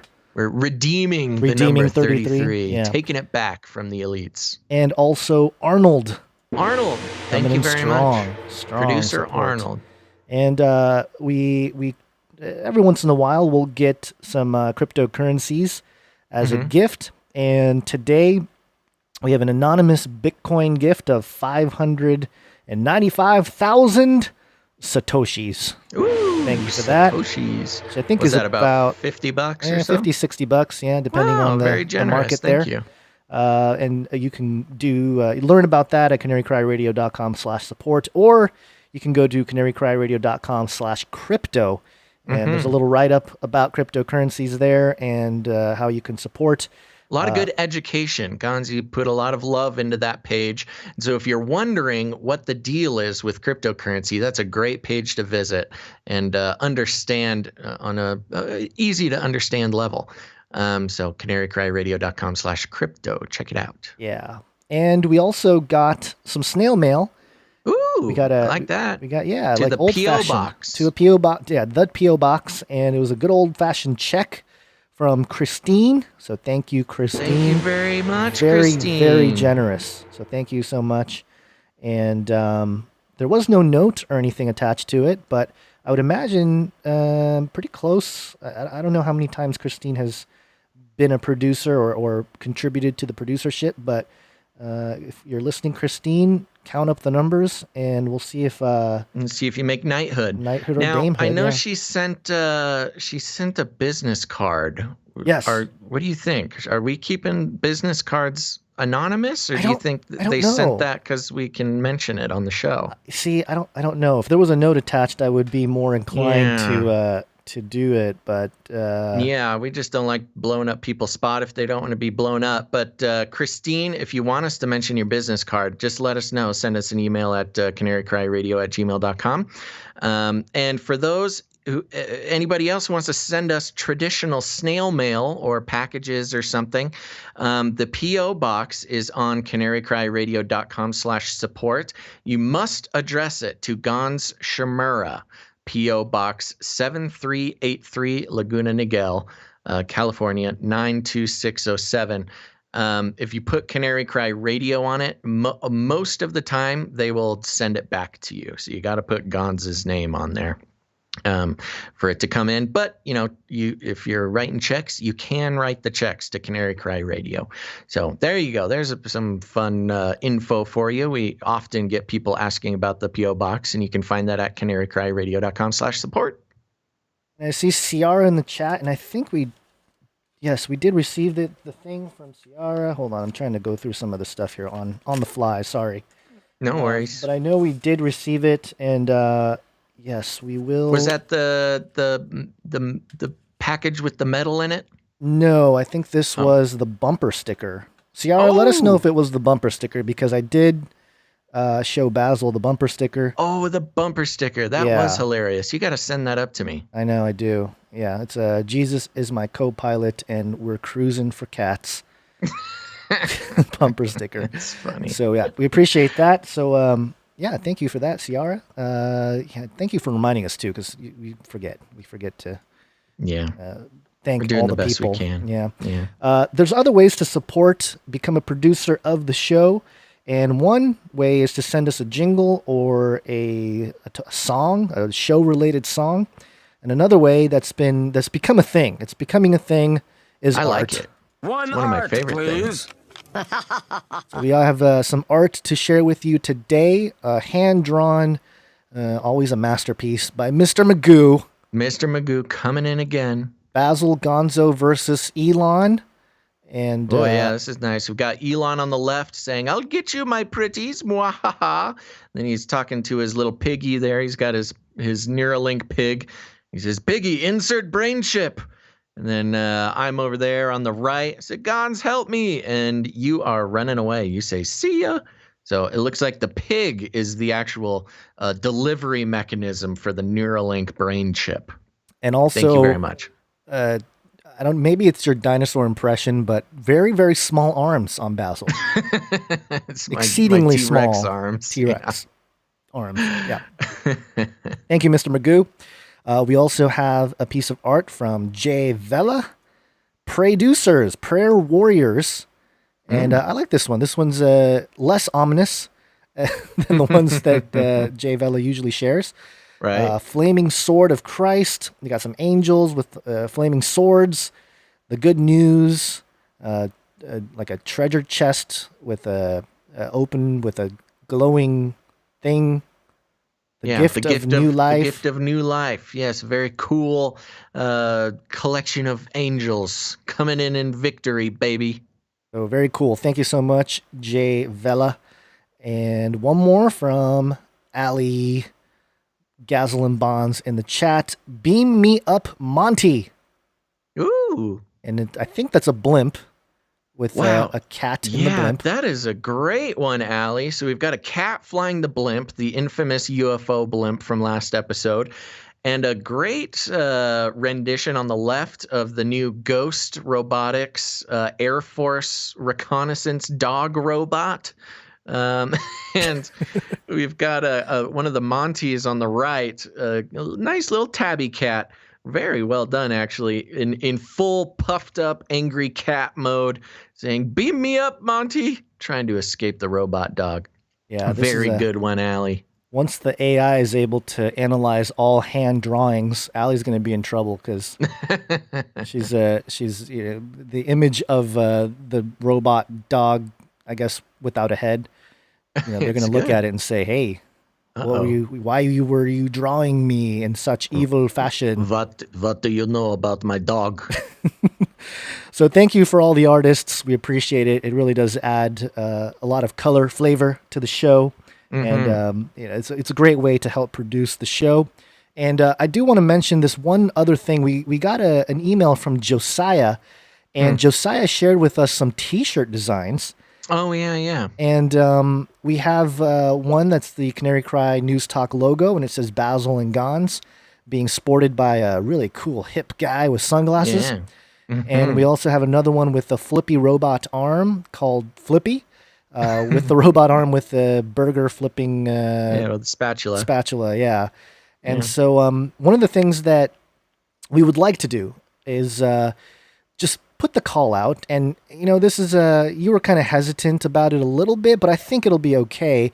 If you want to design a shirt or use our logos, use our images, episode art, please do. Use it, make shirts, make, you know, products, whatever, pillows, mugs. Yeah, okay. We know the different types of products. Swag. Go ahead and do it. Go ahead and create it. Go ahead and start selling it on your own, and just let us know so we can help promote it. Yeah. And you know, whatever money you make off of that, you can keep, or you can just give us a piece as a producer, and we'll it'll be kind of a. And the fact of the matter is it's part of the value for value system, which is, you know, if part of the value you want to bring to the show is making merch and selling the merch, that's awesome. Gons and I, we've tried multiple times, and we've done it successfully. It's just a lot more work for us to manage a whole like merch shop or whatever.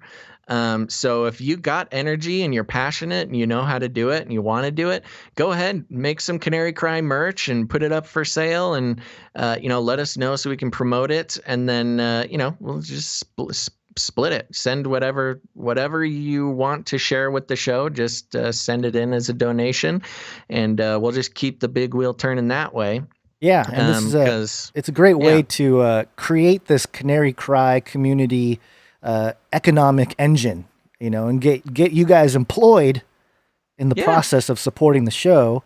And so it's really, if you're making the shirts and selling the shirts and making it happen, you deserve to get paid. Yeah. And so do it and send us whatever cut you want to send us. Yeah. So I think that's a much better model than either us trying to run the whole thing, or we just don't have time. We just can't. Not that we don't want to. We want to be able to do that, and it probably would help us out. But I like the idea of, you know, Canary Cry, part of the Canary Cry family, you know, putting in the work and doing it and making money from it and sharing some with the show, whatever works. Yep. So that's a call out to anybody, including Josiah, who put these shirt designs together. And I think the Flippy shirt, something I want to support that. You know? That'd be cool to support. So there you go. All right. And if you want to talk more about that or whatever, you can email us at canarycryradio@gmail.com. But, you know, we're pretty simple. A simple process. Yep. Okay. Should we wake back up? We got anything else for this break? Just to mention, always a quick shout out to That Night Wind for the timestamps. Thank you. Oh, yes. Thank you very much, That Night Wind. For those of you who watch on YouTube, That Night Wind is responsible for the time codes that you can flip around and choose the topic matter you want to listen to instead of having to scroll through the show. We also had a birthday. Ooh. They just hit me up actually on Skype. They're I have a Joyspiracy episode with this person that I have not posted yet, but let's see here. B-Dubs, my man. We're going there. Happy birthday to B-Dubs. It's my birthday. It's my birthday. Happy birthday to me. Okay. There you go. Mr. Magoo there. Yep. Happy birthday, B-Dubs, the longtime member of the family, Canary Cry family, and we want to give you a happy birthday. Let's see when they said. Was it actually today? Let me see. I think it's today. They didn't tell me exactly when it was. But anyways, happy birthday, B-Dubs. Happy birthday, B-Dub. Thanks Appreciate for all continuing to be a part of the crew here. Yeah. And also, one way to support the show, another way actually, is ratings and reviews on Apple Podcast or whatever podcast catcher you use. And we're still on the mission, Basil, for this right here. You're going down, Olstein. We want to take down Joel Osteen. That's our ultimate goal. He doesn't need our help taking himself down, I think. Steven in the YouTube chat says CCR Minecraft server. When? Oh, set it up, Steven. Set it up. Do it. Set it up. I'll fly around a CCR Minecraft server. I'm sure we have a bunch of gamer listeners who would jump on that. Yeah. Send us an email if you end up setting it up. Okay, I think it's time we get back to the show. All right, let's do it. Yes, it's wake up time. Hey, yo, wake up. Wake up. Okay, Wake up. I want to start out by I had an advertisement on Facebook. Oh, right. And it scares me because, these algos, part of the scary thing about the internet algos is, when you get advertised something, sometimes it's based on stuff that, you've searched or whatever, but it's also based on the predictive algorithms, what your patterns, are words interpreted as, what you might need in the near future, which is why, you might be thinking about buying a new toaster, but you don't say it, you don't type it, you don't do anything. You just think it. And then you get an ad for a toaster. It's because your online habits matched that of a person who wants to buy a toaster. And this is why it spooks me, because this ad is for a website called Conspiracy, but with CONSPIRACI, so conspiracy.com. And I was like, interesting. Okay, I'll take a look at this. And it turns out, Gons, that conspiracy.com, CI, is a website where you can leave ratings and reviews for prisons and jails. It is so weird, man. It is very weird. It is a real dark omen to just what the state of the world that we're in, because it's very friendly. It's very tech looking. It's got a great UI. But yeah, you search, different prisons. You can leave ratings and reviews and see what other people said about that prison. And, if you have a family member in prison, I guess you can look up reviews and get them transferred or something. I have no idea, but it is so weird. There's not a whole lot of information on the website, which is a little concerning to me. If you go to the About Us section, it says, About Us, network with current inmates and former inmates around the world. Voice. Let your concerns be heard with our review system and shed light on the real issues. Family. Be a part of a network that wants to see you succeed, whether it's job training or reentry programs. We're all in it together. Okay, so hopefully there's some extra things there. Support. We know that what you and your family is going through is overwhelming. Have peace of mind by reading reviews and connecting with top businesses that will assist you in the process. Okay, so it's kind of got like a networking, prison type connection there. But you can scroll around, you can click on different prisons and read the reviews. And it's just like, why are you showing me this? What do you know that I don't know? I don't think I've broken any laws. This is spooky. Well, either that or you have family that's in jail. Also not that I know of. I should probably call my grandpa. Maybe he he went through with the plan. Has a secret, yeah. I think the best part about this is in the word conspiracy, like the logo, the C-O, the O in the word conspiracy there's jail bars and a couple hands holding the jail bars, definitely a incarcerated loved one. It's like it's a really aggressive logo for how friendly the website is. Yeah. Anyway, great job. Good job, Algos, picking up on Basil's greatest fears. Now I'm because walking, he's talking conspiracies. Have to keep looking over my shoulder. Yeah, well, that's the other weird thing. Why is it called conspiracy? It's like, I don't know. Is it because I'm a conspiracy analyst that they're like, oh, you're definitely going to jail? Just Which actually foreshadowing. is not that strange because we don't have the article about it this week, but maybe we'll do it next week about how just being a conspiracy theorist in Australia, we've been tracking how Australia has this crazy Orwellian lockdown going on. The people getting arrested for posting on Facebook about not wearing masks and all this kind of stuff. Apparently, and we need to verify this and find an article for you, but even if you are considered a conspiracy theorist, they have the ability to come into your house without a warrant, search your stuff without a search warrant. Even just being labeled as a conspiracy theorist takes away all your rights over there. I actually did see that story, and I watched a clip from, I think whatever their court thing is, their government meeting. And they're all behind these glass walls and everything. But I didn't include it. But yeah, I did see the story. So maybe we will touch on it next week. But I thought we did. I thought I mentioned it in the last episode. Maybe not. Anyway, are you ready to get into a couple more stories here? Yeah, let's do it. Are you ready to become cyborg? Most modeling is kind of acting like a beast, but making it fashion. Beast. But then make it fashion. Oh, yeah. ZDNet.com. Your thoughts can be displayed on this cyborg garment. Whoa. Yeah. Instead of being able to wear your heart on your sleeve, you will soon be able to wear robotic clothes that show real-time visualizations of your thought waves. Whoa. Yeah. A new project. I know. A new project that forms a data visualization of brain signals is clothing has recently been showcased at the Virtual Ars Electronica Festival. The robot dress is coupled to 1024 channels of a BCI, brain-computer interface, and has 64 outputs for light and movement.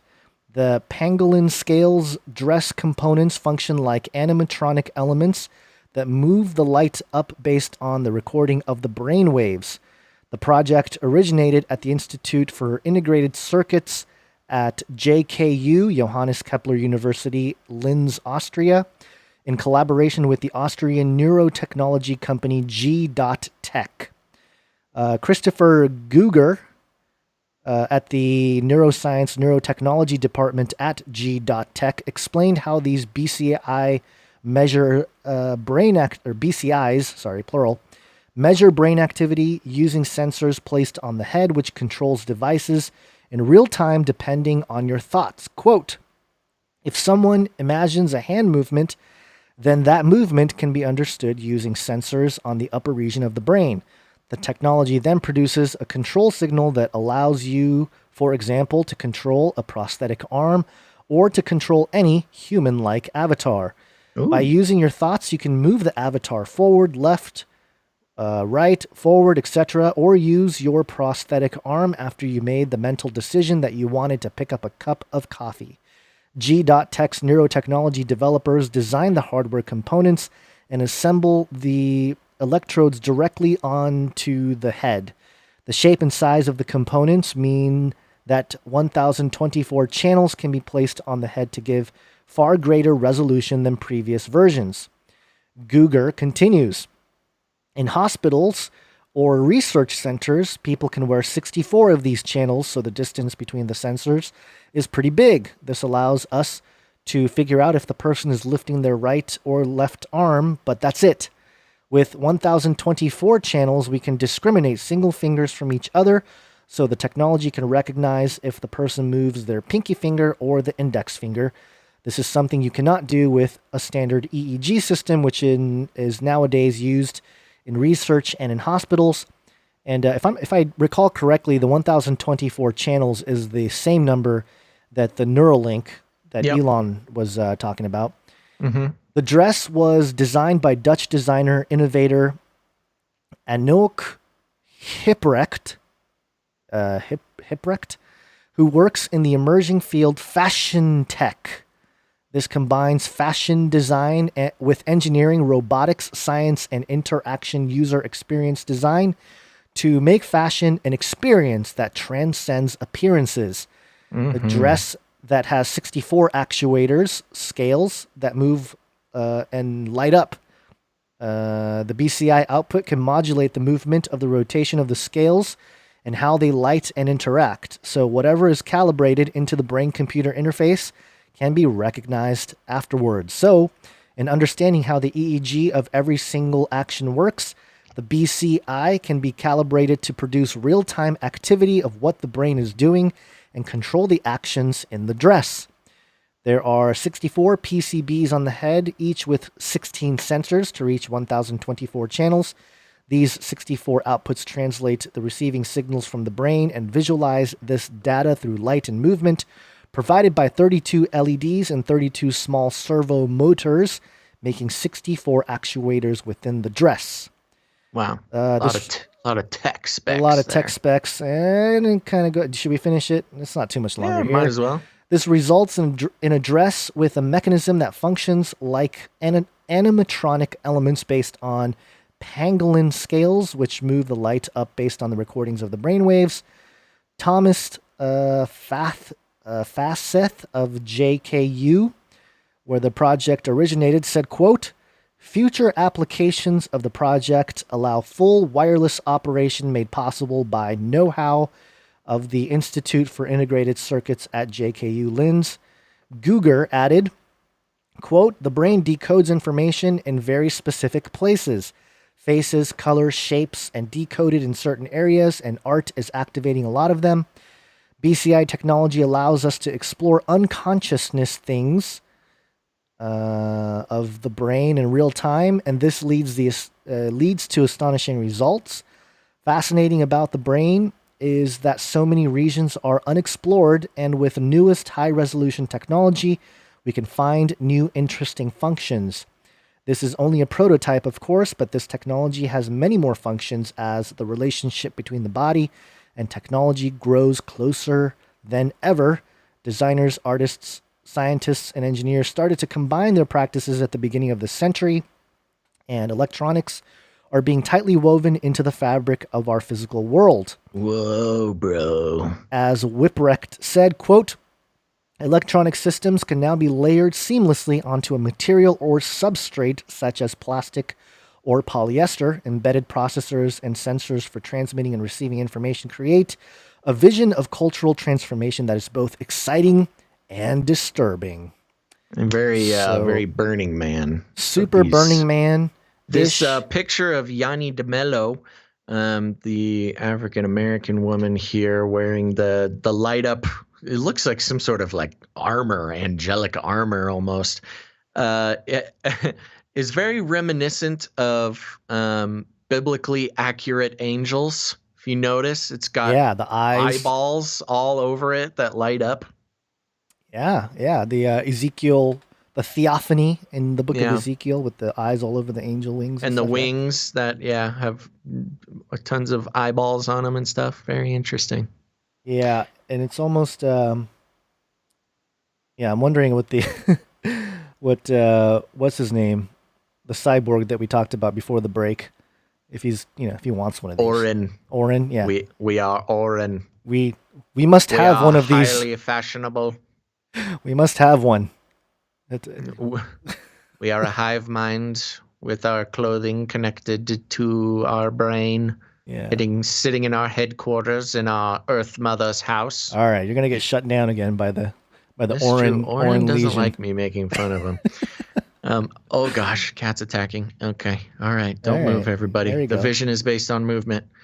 Cool. All right. Well, onward. Onward. Here we go. This is another interesting story. Aliens. That's it. The short version. Yeah, the short version. Yeah. Of course. This is from NME.com.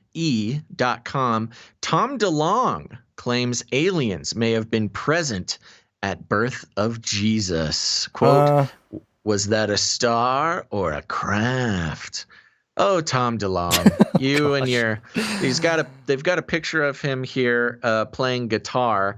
He's the who's Tom DeLonge from? Blink 182, bro. Come on, man. Sorry. Dude, But look he's at got yeah. Go ahead. his square and compass. There you go. Freemason sticker there on his guitar. So yeah, you know where he's coming from. It gets even more blatant as we go through here. But go ahead. Okay.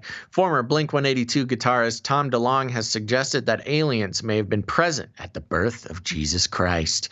The musician has long had an interest in UFOs, co-founding the company To the Stars Academy of Arts and Science, which works with U.S. government officials with a view to, quote, changing the world through science, aerospace, and entertainment. In a new interview with The Guardian, DeLonge claimed that there is evidence to support his belief that aliens have been around since the birth of civilization, and suggested that the Star of Bethlehem could have been an alien craft. What is this evidence? Let's hear it. Quote, things were written in text thousands of years ago, like hearing voices in your head, a burning bush that was talking, DeLonge explained. Oh. Quote, the ancient texts may have called it God, but I'm just saying it's not that simple. The Star of Bethlehem, was that a star or a craft? Because a star is really big. Maybe there's a star craft. It wouldn't be hovering over a manger. Okay. Was it hovering over a manger? Was it really what that was? Plus, a star is really big. It's really big. Hovering over a manger. The other part of it, it really kind of bothers me when people mention the burning bush that was talking. Yeah. Go read Exodus 3. It says an angel of the Lord spoke, and and yes, there was a burning bush, but the burning bush wasn't talking. It was the angel of the Lord talking through the bush that was on flare, but it didn't consume him.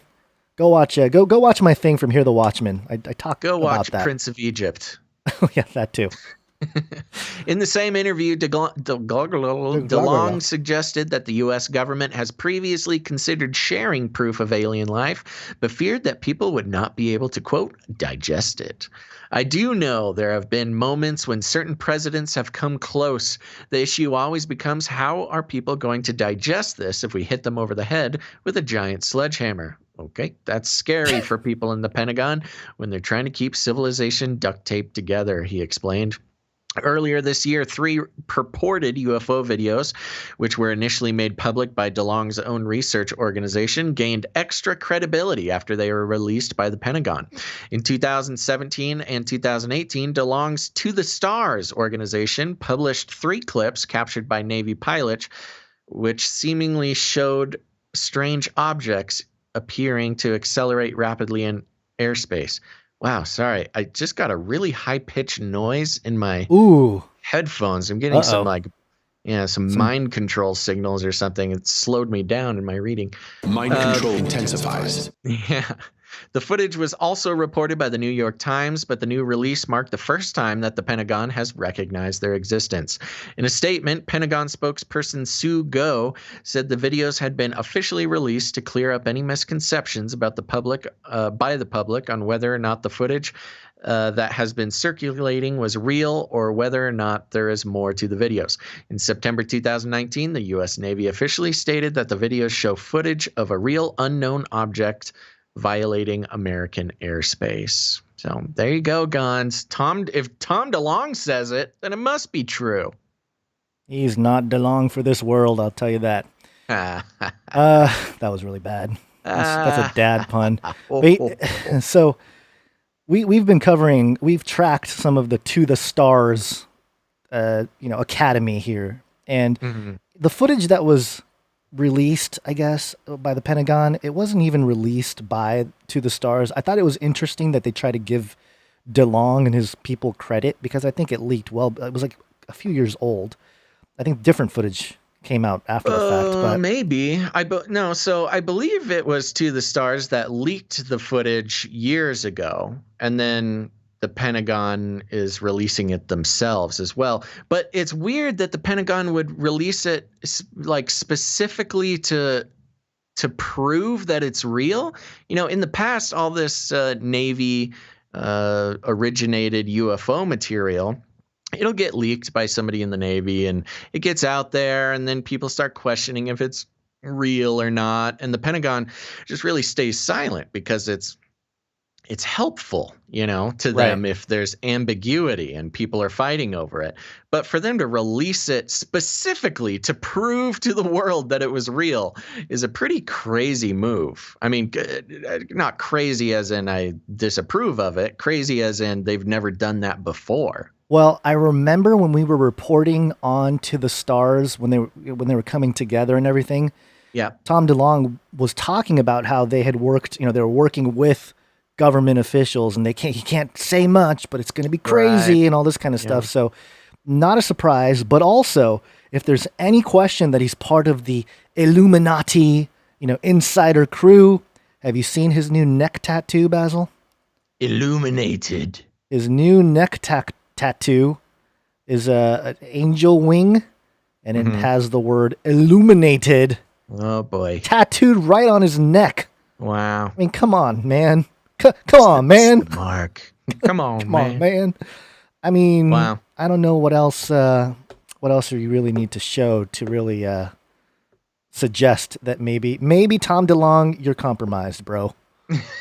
I listened to Maybe. Blink. I listened to Blink growing up, With the tattoo and the Freemason symbols and everything, he's pretty blatant about the whole thing.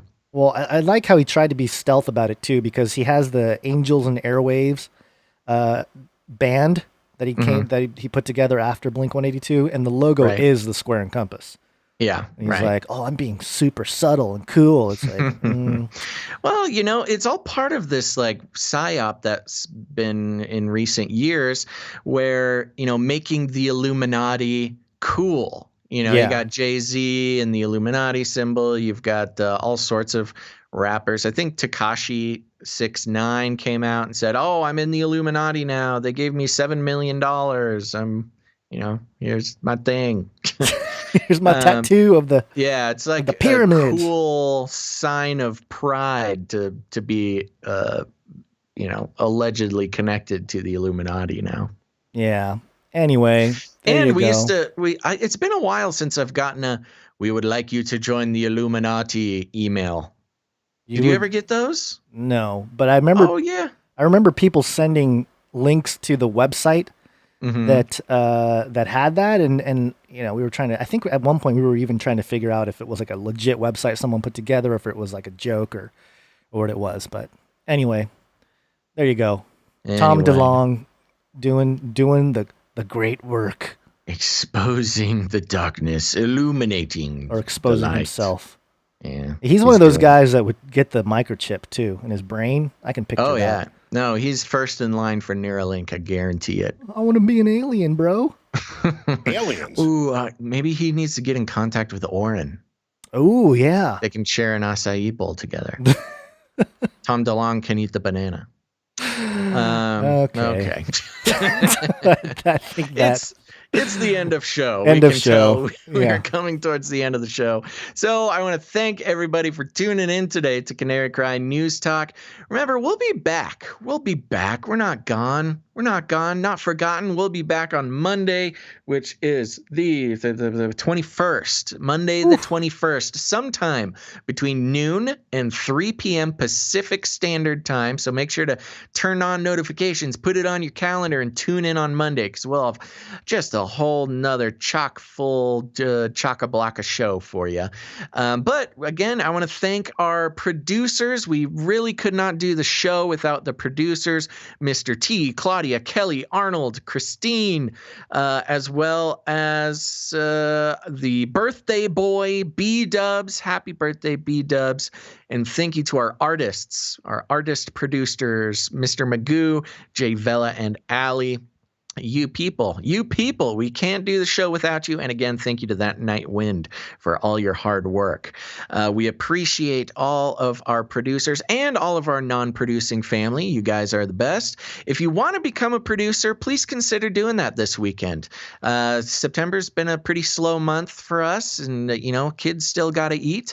And so if you have been, if you feel the Lord tugging at your heartstrings, if you've got a couple bucks, you're looking for a place to give and support a ministry or just a show, however you want to think about it, this weekend's a great time to do it. And you can do that by heading to patreon.com/CCNT or canarycryradio.com/support. canarycryradio.com/support. That's right. Thank you very, very much. Again, we don't believe in selling your mind space. I mean, that's really what it is. If we were doing ads, not you, we are selling your mind space to big corporations, and that's just wrong. So, helping out our show and other shows like ours is a great rebellion. I mean, I really see it as this like pretty incredible, rebellion standing up against the system that exists right now that wants to treat you like a commodity. So please help us out in that rebellion. The rebellion begins now. And here's the thing, folks. There's all sorts of ways to help produce the show. It's not just financial. You can create art, create jingles, create songs. We're going to have the Canary Cry mixtape at the end of the show here. And you can become a producer by doing any one of those creative things and sending it to canarycryradio at gmail.com. You can also help support the show by sharing it. Share it on your social media, your Twitter, your Facebook, or just send an episode to a friend. You got friends, you got family. They're waking up that the world is not what it seems. Oh my gosh. And you can help them in that journey. You can help them by helping us. Send them an episode of the show.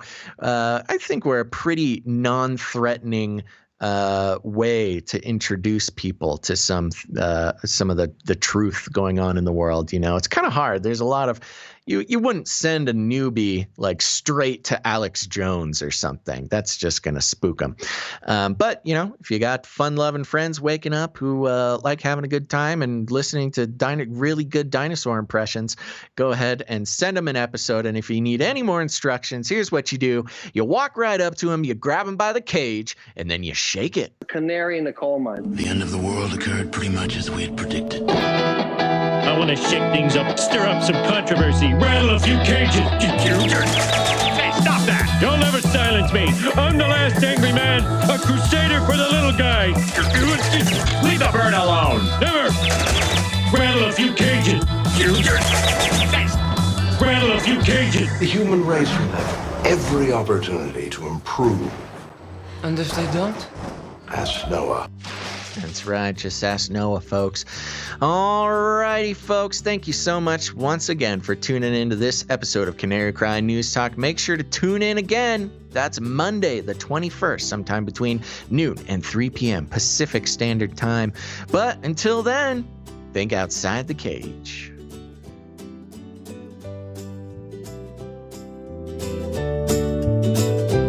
It will kill. Rattle her cage a little bit more.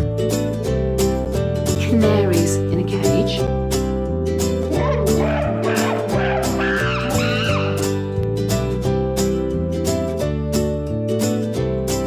Canary in the coal mine.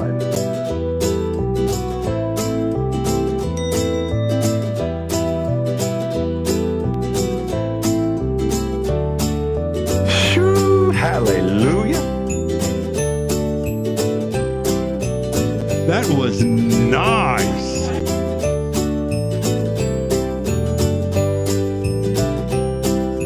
Aliens. You can't handle the truth.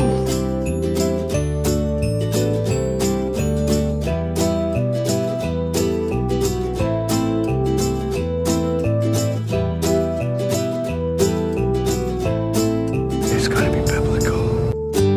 Remember, reality is an illusion. The universe is a hologram. Buy gold. Buy! I want to shake things up, shake things up. I want to shake things up, shake things up. Leave the bird alone! I want to stir up some controversy. I want to rattle a few cages. I want to rattle a few cages.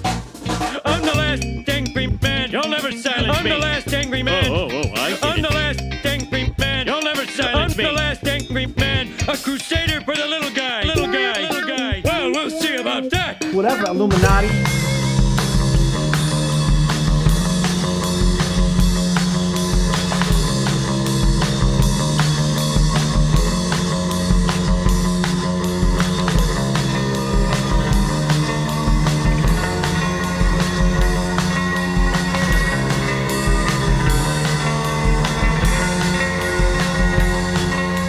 There's nothing to watch on my color TV.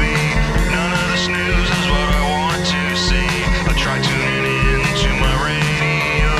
None of this talk is really quite the show for me.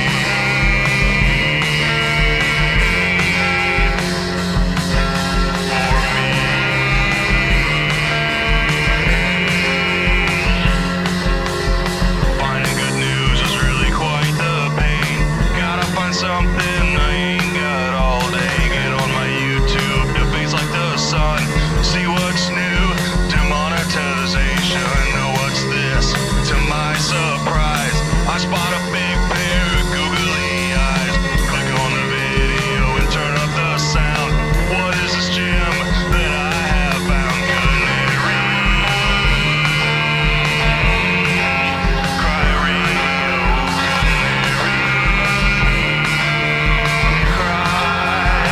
news talk,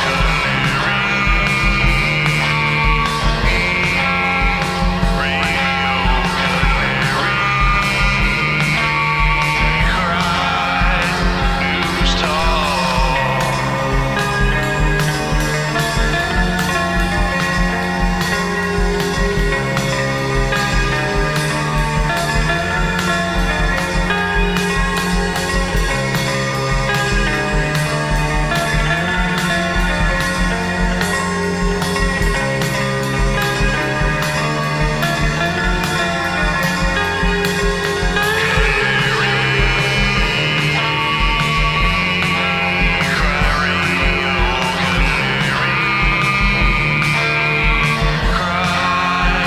News talk, cry radio,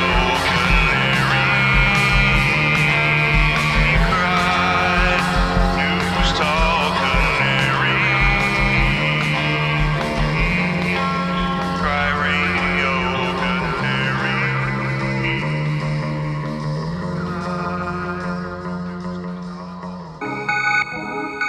In the future, humans will be confined in a people's zoo.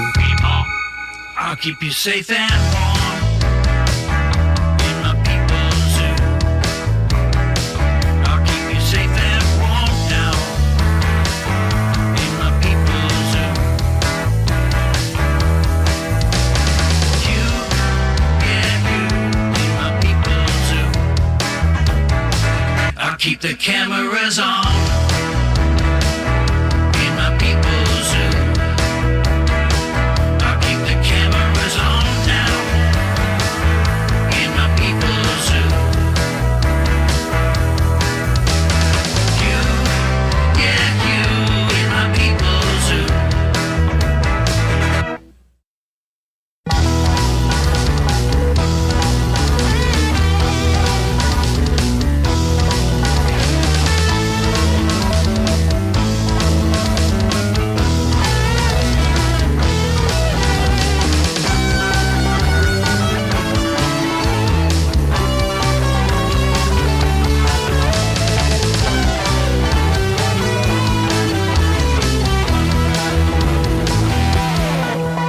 I'll make you fat and sassy in my people's zoo.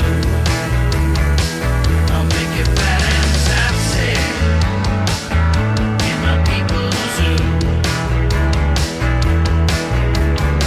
You, yeah, you. You, yeah, you. You, yeah, you in my people's zoo.